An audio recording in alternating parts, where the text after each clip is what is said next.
MA Swim and Safety Presence. සුබ දවසක් කියලා පිළිගන්නවා හැමෝම MA Swim and Safety YouTube channel එකට. අද අපි කතා කරන මාතෘකාව වෙන්නේ recovery position. එතකොට මේකෙන් අපි කතා කරන මේ පාඩමෙන් අපි කතා කරන්න බලාපොරොත්තු වෙනවා recovery position එක කියන්නේ මොකක්ද? ඇයි ඒකේ තියෙන ප්‍රයෝජනවත්කම මොකක්ද? කොහොමද ඒක කරන්නේ කියන එක. එතකොට මුලින්ම බලමු what is recovery position. It is a first aid technique used to help keep an unconscious but breathing person safe until emergency services arrive. එතකොට මේ recovery position එක කියන්නේ සාමාන්‍යයෙන් ගත්තා අපි කියනවා ඒකට සුව පහසු ඉරියව්ව කියලා. එතකොට මේ සුව පහසු ඉරියව්වේ casualty අපි තියන්නේ රෝගියාව තියන්නේ ambulance එක එනකන් නැත්නම් එයා fully recover වෙනකන් හොඳටම සිහිය ලැබෙනකන් අපි එයාව ඒ සුව පහසු ඉරියව්වේ තමයි තියන්නේ. එතකොට මේ මොන වගේ casualty කෙනෙක්ද recovery position එකේ තියන්නේ? When to use recovery position? මොන වෙලාවෙද මොන වගේ casualty කෙනෙක්වද recovery position එකේ තියන්නේ? When the casualty is unconscious but breathing normally. ඒ කියන්නේ හුස්ම ගන්න සිහිය නැති casualty කෙනෙක්ව තමයි අපි recovery position එකේ තියන්නේ. සිහිය නැත්තම් හුස්ම ගන්නෙත් නැත්තම් breathing උත් කරන්නේ නැත්තම් අපි CPR එක කරන්නේ. ඒක ඊළඟ පාඩමෙන් කතා කරන්නේ. එතකොට මේ recovery position එකේ තියන්නේ casualty රෝගියා හුස්ම ගන්නවා නම් ඒ වගේම සිහිය නැත්තම් කතා කරන්නේ නැත්තම් අපිට ප්‍රතිචාරයක් දක්වන්නේ නැත්තම්. Why recovery position is important? ඇයි ඒක important? ඒක වැදගත් වෙන්නේ මොකටද?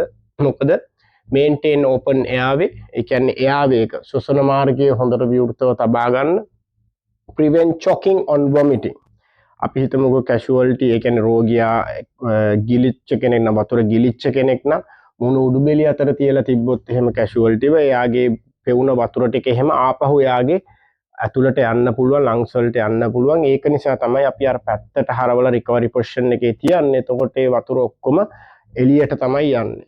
Allow fluids to drain from the mouth. ඒ කියන්නේ වමනය අර ඉස්සෙල්ලා කතා කරා වගේ ගිලුන දේවල් වතුර ඔක්කොම එයාගේ කටින් එළියට තමයි යන්නේ recovery position එකේ තිබ්බහම. අපි උඩුබෙලිය අතට තිබ්බහම වෙන්නේ ඒවා ආයිනත් ඇතුළට යනවා. Helps maintain breathing and circulation. රුධිර සංසරණය blood circulation එක ඒ වගේම oxygen circulation එක හොඳට තියෙනවා මේ සුවපහසු ඉරියව් recovery position එකේ තිබ්බහම. එතකොට recovery position එක තියෙන විදි adult and child. ලොකු කෙනෙක් නැත්නම් ළමයෙක් වගේ නම් ඒ කියන්නේ අවුරුද්දට වැඩිය ලොකු කෙනෙක් නම් අපි කියනවා child කියලා. අවුරුද්දත් 12ත් අවුරුදු 12ත් අතර ගත්තහම අපි කියනවා child කියලා. එතකොට අවුරුදු 12ට වැඩි නම් අපි කියනවා adult කියලා. එතකොට මේ adults ලයි child ලයි තියන්නේ මේ විදිහට recovery position එක. අපි ඊළඟ වීඩියෝ එකේදී ඒක කතා කරනවා. අපි පෙන්නනවා කොහොමද ඒක දාන්නේ කියලා. pregnant woman කෙනෙක් නම් කොහොමද recovery position දාන්න ඔයගොල්ලන්ට පේනවා ඇති. left side එකට වම් පැත්තට තමයි pregnant woman කෙනෙක්ව දාන්නේ recovery position එකේ. දාන්නේ මොකද ප්‍රධාන නහර තියෙනවා blood supply කරන supply කරන නහර තියෙනවා ප්‍රධානම නහර. ඒවා තියෙන්නේ දකුණු පැත්තේ. එතකොට අපි දකුණු පැත්තට හැරෙව්වහම මේ ප්‍රධාන නහර ටික අවහිර වෙනවා. එතකොට අර හරියට අවශ්‍ය කරන blood circulation එක වෙන්නේ නැහැ. ඒක ඒ pressure එක නැති කරන්න තමයි අපි හැමතිස්සෙම වම් පැත්තට දාන්නේ pregnant woman ලට. එතකොට infants ලට පොඩිම ලදරුවන්ට වගේ මෙහෙම අපි අතේ තමයි තියාගන්නේ. ඔයගොල්ලන්ට පේනවා ඇති support එක දෙනවා spinal එකටයි neck එකටයි මෙහෙම support එක තියාගෙන අතේ තමයි තියාගන්නේ පැත්තට හරවලා. ওই විදිහට තමයි recovery position එක තියන්නේ.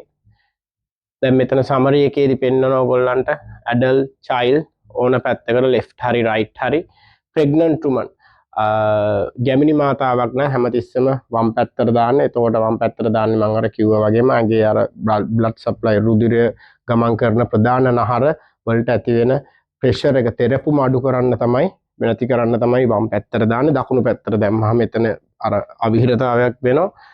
infant ලට babies ලට පොඩිම කට්ටියට වම් පැත්තට තියාගන්නේ අපේ අතේ support එකක් එක්ක.